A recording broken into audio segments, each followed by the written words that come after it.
Mes parents ont choisi le dîner de ma sœur au lieu de mon anniversaire. Alors, j'ai utilisé mes économies pour acheter une maison de campagne. J'ai posté les photos avec la légende « Le meilleur cadeau pour moi-même ». Ils ont appelé immédiatement « Tu dois donner cette maison à Chloé ». Ma réponse. Alors, me voici, Amélie, 35 ans, et je viens de traverser le divorce le plus chaotique que vous puissiez imaginer. Oui, je sais ce que vous pensez. Encore une femme qui pleurniche sur son ex. Mais croyez-moi, cette histoire devient bien pire avant de s'améliorer. Je travaille comme directrice financière dans une grande entreprise du centre-ville de Lyon. Bon travail, salaire décent, la totale. Mais apparemment, ça n'a pas d'importance pour certaines personnes. Mon ex-mari, Marc, m'a trompé plusieurs fois avec plusieurs femmes. Quand je l'ai finalement pris la main dans le sac, c'était fini. J'ai demandé le divorce immédiatement. Mes parents ont complètement paniqué quand je leur ai dit que je divorçais de Marc. Amélie, tu es ridicule, m'a dit ma mère au téléphone. C'est lui qui gagne le plus d'argent dans votre couple. Tu vis de ses revenus. Maman, je gagne un salaire à 6 chiffres. Je suis directrice financière. N'exagère pas, ma chérie. Marc nous a parlé de ton petit boulot de bureau. Un petit boulot de bureau? J'avais envie de crier, mais ce n'était pas nouveau. Mes parents ne m'ont jamais écouté sur quoi que ce soit. Ils ont toujours pensé que ma sœur cadette, Chloé, était l'enfant chéri. En grandissant, il était évident de savoir qui était la préférée. Quand Chloé avait 7 ans et que j'en avais 15, elle a cassé mon ordinateur portable en renversant du jus dessus. Mes parents lui ont acheté une nouvelle tablette le jour même parce qu'elle se sentait mal. Quand j'ai demandé pour mon ordinateur portable, papa a dit que j'aurais dû faire plus attention à l'endroit où je le laissais. Quand Chloé a eu son permis de conduire, ils lui ont acheté une Peugeot 208 toute neuve. Quand j'ai eu le mien 3 ans plus tôt, ils m'ont donné la vieille Renault 5 déglinguée de papa qui démarrait à peine. Chloé a été acceptée dans une fac correcte avec des notes médiocres. Ils lui ont organisé une énorme fête et ont tout payé. J'ai été accepté dans une bien meilleure fac avec une bourse au mérite. Ils ont dit c'est bien et m'ont dit de me débrouiller pour payer le reste de mes études. Donc oui, le favoritisme n'était pas exactement subtil. Pendant la procédure de divorce, j'ai fini par obtenir notre appartement. Marc a eu la maison de campagne que nous avions achetée ensemble dans le Beaujolais. C'était juste. J'avais mis plus d'argent sur l'appartement de toute façon, même si Marc agissait toujours comme s'il payait pour tout. Mais mes parents sont aussi devenus fous à ce sujet. Comment as-tu pu lui donner la maison de campagne, m'a crié maman. Nous adorons y passer les week-ends. Marc les invitait tout le temps. Et il s'asseyait sur la terrasse, buvant du vin et parlant de combien il était merveilleux. Maintenant, nous ne pouvons plus y aller, s'est plaint papa. Merci beaucoup, Amélie. Vous pourriez me rendre visite à l'appartement à la place, ai-je suggéré. Maman a ricané. Ce n'est pas la même chose. Cette maison a une piscine et un jardin. Ton appartement n'est qu'un appartement. Pendant 2 mois après le divorce, ils ne m'ont pas invité au dîner de famille. Pas une seule fois. Chloé postait des photos sur Instagram d'elle, de maman et de papa à leur table de salle à manger, tous souriants et riants. La légende disait quelque chose comme dîner en famille, et je n'étais sur aucune d'entre elles. Quand j'ai finalement été réinvité, maman s'est assurée de me faire savoir à quel point elle était déçue de moi. Tu sais, Chloé a posé des questions sur ton divorce, a-t-elle dit en passant le gratin dauphinois. Elle se demande si elle devrait se marier un jour après avoir vu ce que tu as fait. Ce que j'ai fait? Tu veux dire ce que Marc a fait? Tu donnes un mauvais exemple à ta sœur. Elle n'a que 27 ans. Elle n'a pas besoin de te voir gâcher un mariage parfaitement bon. Chloé était juste assise là, avec un sourire narquois. Elle n'a rien dit, mais je pouvais dire qu'elle appréciait ça. Elle a toujours apprécié quand j'avais des ennuis. Donc, me voilà, récemment divorcé, financièrement stable, mais émotionnellement épuisé avec des parents qui pensaient que j'étais une sorte de monstre pour avoir quitté mon mari infidèle. Toute la situation était folle. Mais vous savez quoi? Je commençais à me sentir mieux dans ma vie. J'avais mon propre logement, un travail dans lequel j'étais doué, et des amis qui me soutenaient vraiment. L'appartement était agréable, et pour la première fois depuis des années, je pouvais le décorer comme je le voulais sans que Marc se plaigne de tout. Ce qui est drôle, c'est que je me sentais plus indépendante et confiante que je ne l'avais été depuis des années. Le divorce a été douloureux, bien sûr, mais c'était aussi une sorte de libération. Je pouvais prendre mes propres décisions sans que quelqu'un me sape constamment le moral ou me trompe dans mon dos. Mes amis ont été formidables pendant toute cette période. Sophie, ma colocataire de fac, m'emmenait boire un verre tous les vendredis. Mes collègues de travail m'invitaient à leur soirée. Des gens qui se souciaient vraiment de moi et soutenaient mes décisions. Un certain temps s'est écoulé comme ça. Puis mon 36e anniversaire a commencé à approcher. J'ai décidé de prendre les choses en main et j'ai appelé mes parents 2 mois à l'avance. Maman, j'organise une fête d'anniversaire à mon appartement. Ne prévoyez rien d'autre pour ce jour-là, d'accord? Venez juste chez moi. Oui, on s'en souvient, a-t-elle marmonné avant de me raccrocher au nez. J'ai commencé à préparer ma fête d'anniversaire tout de suite. J'ai fait appel à un traiteur d'un bon restaurant du centre-ville. J'ai appelé tous mes amis proches, invité les collègues que j'appréciais vraiment, juste les plus proches. Je voulais que tout soit planifié à l'avance pour qu'il n'y ait pas de surprise ou de drame de dernière minute. Pendant que j'organisais tout, j'ai aussi appelé David, mon ami agent immobilier. C'est lui qui nous avait aidés, Marc et moi, à acheter notre appartement à l'origine. David, j'ai des économies et je pense à acheter une maison de campagne, avec un prêt immobilier, évidemment. Mais je peux faire un bon apport. C'est génial, Amélie. Que cherches-tu? Quelque chose de bien. Vraiment bien. Je veux que ce soit mon cadeau d'anniversaire à moi-même. David était enthousiaste et a dit qu'il me montrerait quelques options. Quelques semaines plus tard, il m'a envoyé des annonces pour plusieurs maisons. J'ai passé mes week-ends sur la route, à les visiter toutes. La 3e que j'ai vue était parfaite. Belle propriété, excellent emplacement, exactement ce que j'avais imaginé. Nous avons conclu l'affaire une semaine avant mon anniversaire. J'étais si heureuse que je pouvais à peine me contenir. Le meilleur dans tout ça, c'est que je n'ai rien dit à ma famille à ce sujet. Je voulais leur faire la surprise à ma fête d'anniversaire. Alors, mon anniversaire est enfin arrivé. Pour une fois, j'étais vraiment excité. Le buffet du traiteur était incroyable. Mon appartement était parfaitement décoré, et j'avais hâte de parler à tout le monde de ma nouvelle maison. Je n'arrêtais pas de regarder sur mon téléphone les photos que David m'avait envoyées plus tôt. Mes amis ont commencé à arriver vers 18h. Sophie a apporté du vin. Mes collègues du travail ont apporté des fleurs. Tout le monde était de bonne humeur. Mais à 19h30, toujours aucun signe de mes parents ou de Chloé. J'ai commencé à sentir ce nœud familier dans mon estomac.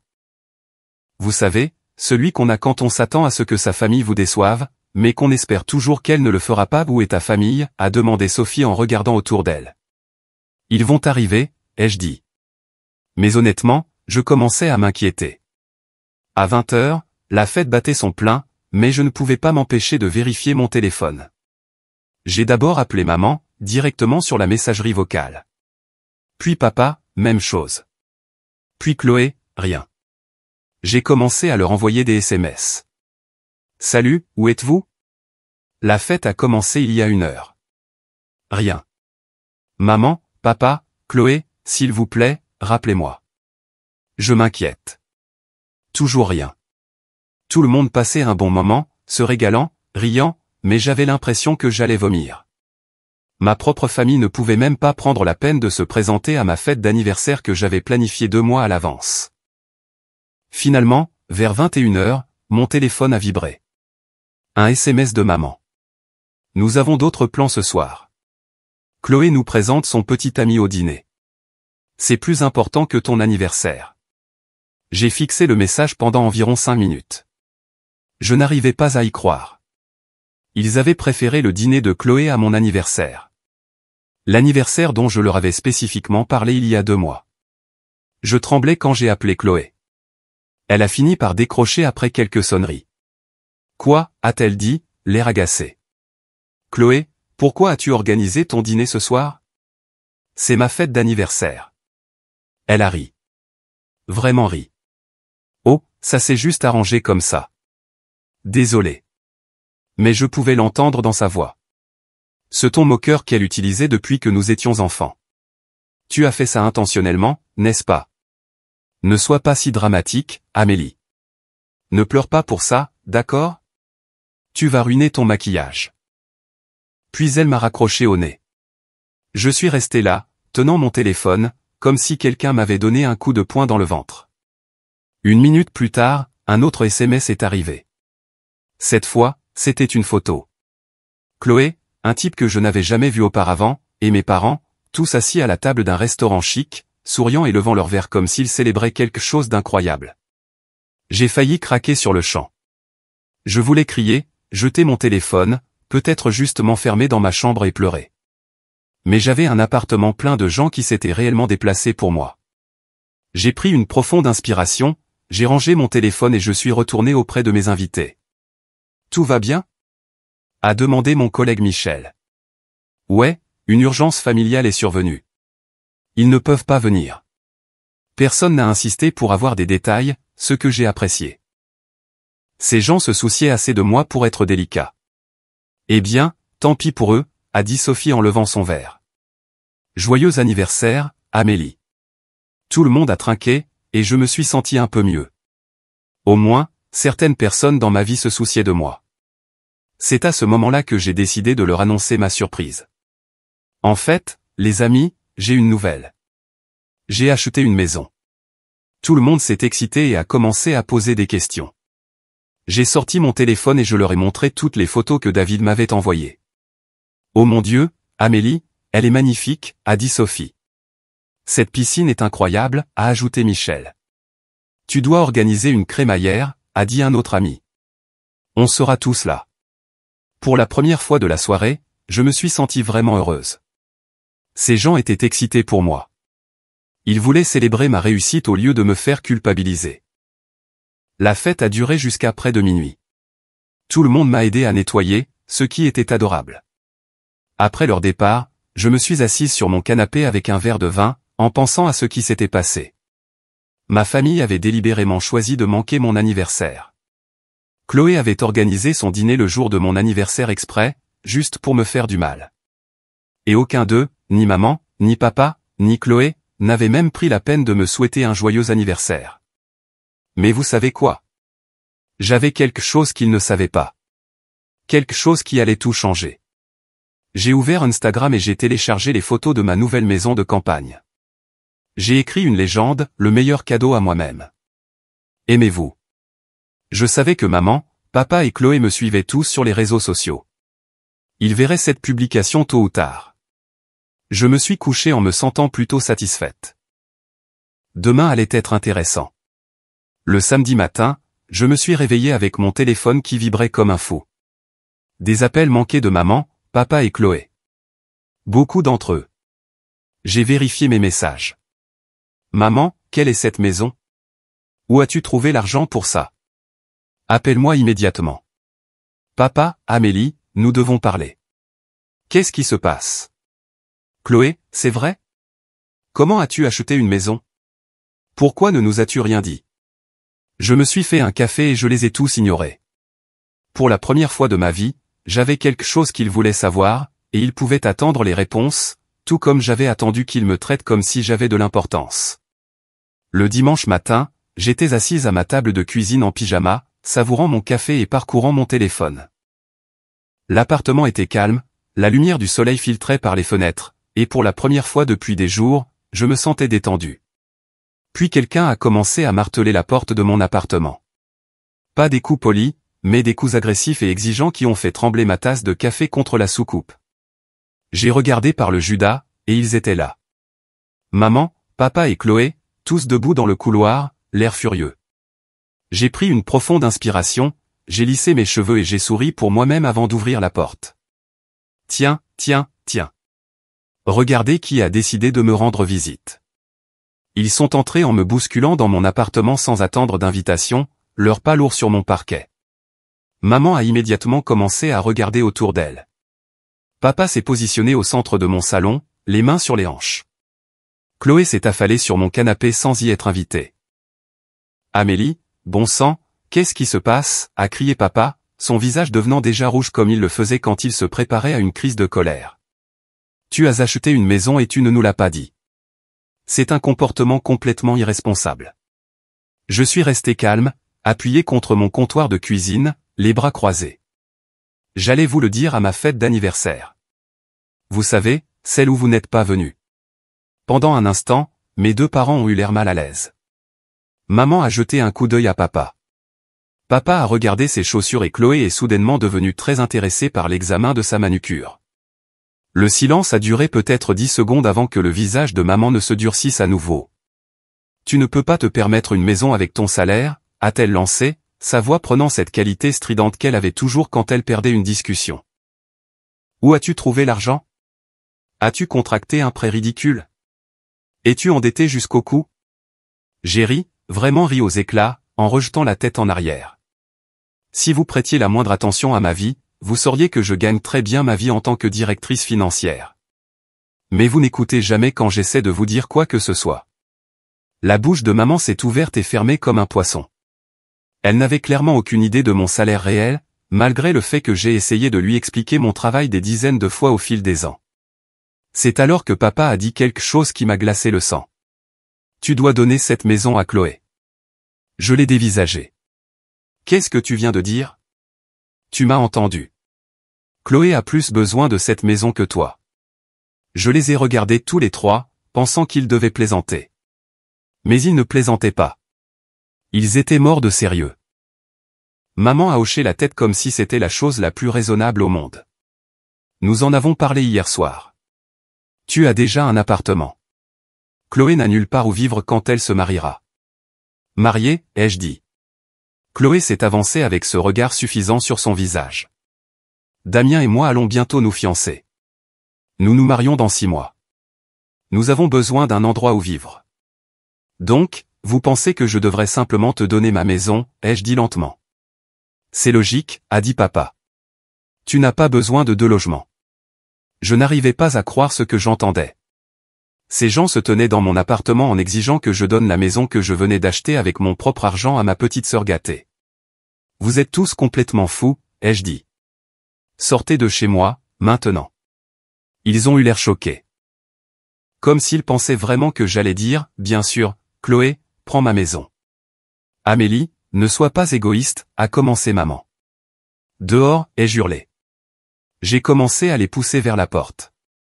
Papa a essayé de résister, mais j'ai continué à pousser. Vous êtes incroyables, ai-je dit en les poussant dans le couloir. Je ne veux plus jamais vous revoir. Amélie, tu ne peux pas juste, a commencé Chloé. Je leur ai claqué la porte au nez et je l'ai verrouillée. Je pouvais les entendre se disputer dans le couloir pendant quelques minutes. Puis, finalement, leurs voix se sont estompées. Je pensais que ce serait la fin de l'histoire. Vraiment. Qu'ils réaliseraient à quel point ils étaient ridicules et me laisseraient tranquille. Encore faux. Quelques jours plus tard, mon téléphone a commencé à sonner. Tante Suzanne. Amélie, ma chérie, je pense que tu es un peu injuste avec Chloé. J'ai raccroché. Puis oncle Robert a appelé. Ta mère me dit que tu ne veux pas partager ta nouvelle maison avec ta sœur. Ça ne te ressemble pas, je lui ai raccroché au nez aussi. Puis ma cousine Juliette, allez, Amélie. Chloé va se marier. Ne peux-tu pas l'aider? Encore des raccrochages. J'ai réalisé que maman avait appelé tous les membres de notre famille et leur avait raconté une histoire larmoyante sur à quel point j'étais méchante avec la pauvre petite Chloé. Les appels ont continué pendant des jours. Mais le pire, c'est ce que Chloé a fait sur les réseaux sociaux. Elle a posté cette photo d'elle en train de pleurer.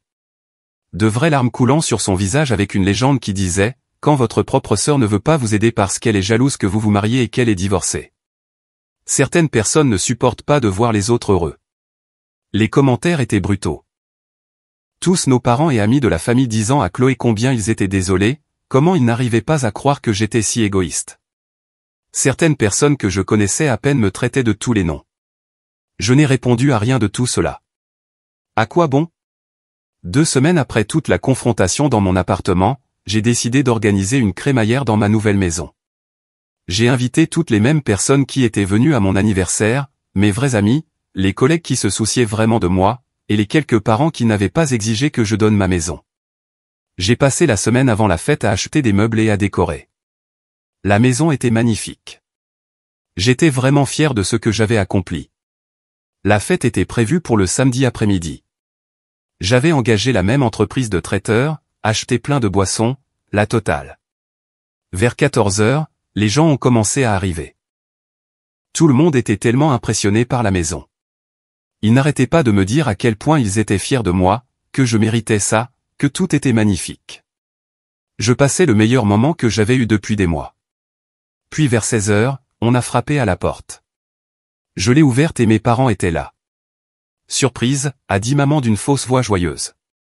Ils sont entrés directement dans la maison, me dépassant comme s'ils avaient été invités. Bonjour tout le monde, a annoncé maman à haute voix à mes invités. Je suis la mère d'Amélie. Mes amis avaient l'air confus. Ils savaient que mes parents n'étaient pas venus à mon anniversaire. Maman a fait le tour de la pièce, se présentant à tout le monde, agissant comme la mère parfaite et solidaire. Puis elle est arrivée au milieu du salon et a dit assez fort pour que tout le monde entende, « Je suis si fière d'Amélie, et je suis sûre qu'elle va nous laisser, son père et moi, emménager dans cette belle maison puisque nous avons décidé de donner notre maison à Chloé pour son mariage. » La pièce est devenue complètement silencieuse. Je suis resté là un instant, à digérer ce qu'elle venait de dire. Puis j'ai souri. En fait, non, ai-je dit tout aussi fort. Vous n'emménagez pas dans ma maison. Le visage de maman s'est décomposé. Amélie, nous pouvons régler ça en privé. Non, nous ne pouvons pas, je me suis approché et j'ai ouvert la porte d'entrée. Vous devez partir maintenant. Papa s'est avancé. Je ne vais nulle part. C'est ridicule. Alors j'appelle la gendarmerie. J'ai sorti mon téléphone et j'ai commencé à composer le 17. Ils sont partis. Alors qu'ils se dirigeaient vers leur voiture, papa m'a crié, « Tu es une fille ingrate ». J'ai fermé la porte et je me suis retourné vers mes invités qui me regardaient tous. Désolé pour ça, tout le monde. Reprenons la fête. Et c'est ce que nous avons fait. Mes amis se sont ralliés à moi, m'ont dit à quel point ils étaient fiers que je me sois défendu, et nous avons passé un reste d'après-midi incroyable. 6 mois se sont écoulés depuis cette crémaillère désastreuse, et je n'ai pas parlé à ma famille une seule fois. Pas un seul mot, et honnêtement, ce sont les 6 mois les plus paisibles de ma vie d'adulte. Je sais que Chloé s'est mariée parce que j'ai vu les photos sur les réseaux sociaux. Ça avait l'air d'un beau mariage. Cher, aussi. Je n'étais pas invité, évidemment. Non pas que j'y serais allé de toute façon. J'ai bloqué tous leurs comptes de réseaux sociaux après ça, donc je n'ai plus à voir leurs fausses publications de famille heureuse. D'après ce que j'ai entendu par des amis communs, car les gens adorent les ragots, Chloé et son mari Damien louent un appartement de l'autre côté de la ville. Apparemment, il n'est pas très agréable. Ma cousine Juliette l'a mentionné quand elle a appelé pour essayer de me faire culpabiliser à nouveau il y a environ 2 mois. Chloé et Damien vivent dans ce minuscule 2 pièces, a-t-elle dit. Si seulement tu les laissais utiliser ta maison de campagne. Je lui ai raccroché au nez au milieu de sa phrase. Je suis devenu très doué pour raccrocher au nez des gens. Mes parents vivent toujours dans leur ancienne maison, la même maison qu'ils étaient censés donner à Chloé. C'est drôle comme ça ne s'est jamais produit une fois qu'ils ont réalisé que je n'allais pas les laisser emménager chez moi. J'entends dire qu'ils se plaignent toujours de moi à quiconque veut bien les écouter. Selon ma tante Suzanne, qui me soutient vraiment, Dieu merci, ils racontent à tout le monde quelle fille ingrate je suis. Comment j'ai tout cet argent et c'est bien et que je n'aide pas ma propre famille. Ils te font passer pour une sorte de monstre, m'a dit tante Suzanne le mois dernier. Je hoche simplement la tête et je change de sujet. Le meilleur, c'est qu'ils ne disent jamais aux gens pourquoi je leur ai coupé les ponts. Ils ne mentionnent jamais avoir manqué ma fête d'anniversaire, ni avoir exigé que je donne ma maison à Chloé, ni avoir essayé d'emménager chez moi sans demander. Ils me dépeignent simplement comme la personne égoïste qui a abandonné sa famille aimante sans raison. Mais je m'en fiche maintenant. Vraiment. Ma vie est tellement meilleure sans leur drame. J'adore ma maison de campagne. J'y passe tous les week-ends. Parfois avec des amis, parfois juste en profitant du calme et de la tranquillité. J'ai aménagé l'espace piscine exactement comme je le voulais. J'ai planté un potager. J'ai même pris un chien, un golden retriever nommé Charlie, qui est le meilleur compagnon qui soit. Le travail se passe bien aussi. J'ai eu cette promotion dont mon patron avait parlé. Donc maintenant, je gagne encore plus d'argent. Il s'avère que lorsqu'on n'est pas constamment stressé par les drames familiaux, on est plus performant au travail. Qui l'eût cru? Je sors avec quelqu'un depuis 3 mois. Il s'appelle Thomas. Il est architecte et c'est en fait un être humain décent. Quand je lui ai parlé de ma situation familiale, il a dit « Bravo d'avoir posé des limites. Les membres de la famille toxique n'ont pas de passe-droit juste parce qu'ils sont de votre famille. » C'était si rafraîchissant d'entendre quelqu'un dire ça au lieu d'essayer de me convaincre de régler les choses avec des gens qui ne me respectent clairement pas. Thomas adore la maison de campagne. Il m'a aidé à installer un nouvel éclairage dans la cuisine le week-end dernier. Nous prenons les choses lentement, mais c'est agréable d'être avec quelqu'un qui me traite comme une partenaire égale au lieu de me considérer comme une sorte de fardeau. Mes vrais amis ont été incroyables à travers tout cela. Sophie organise une fête au bord de la piscine chez moi presque tous les mois maintenant. Mes collègues de travail viennent pour des barbecues.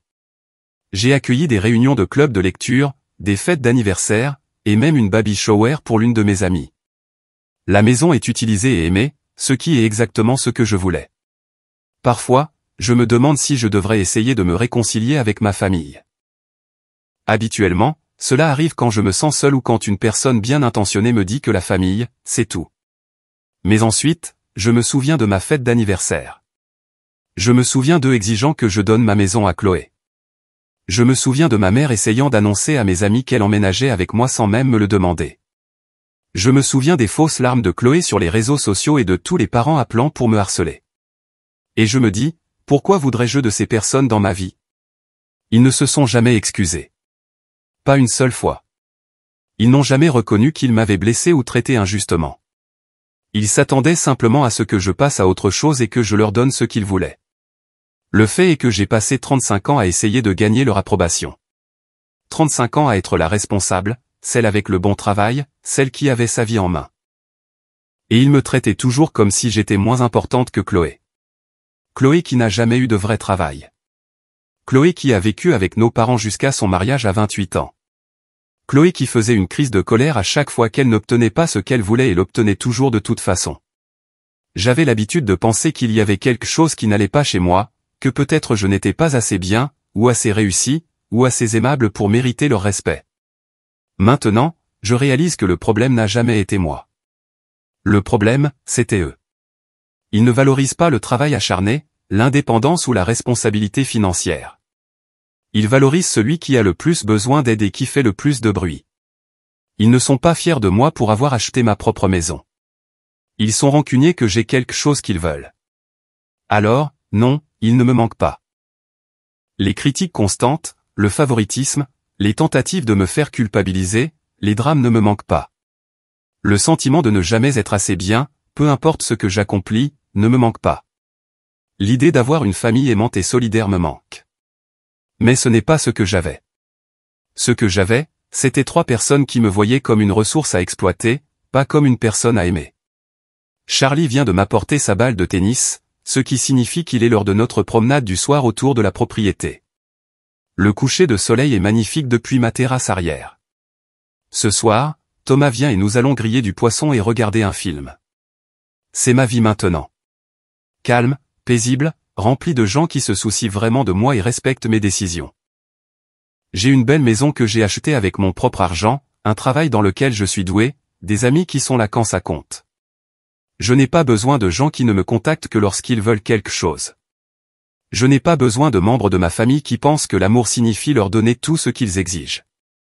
Je n'ai pas besoin de parents qui choisissent des favoris et s'attendent à ce que l'enfant non favorisé l'accepte pour toujours. Ce dont j'ai besoin, je l'ai. Ce que je n'ai pas, je n'en ai pas besoin. Et vous savez quoi? Je suis vraiment, sincèrement heureuse.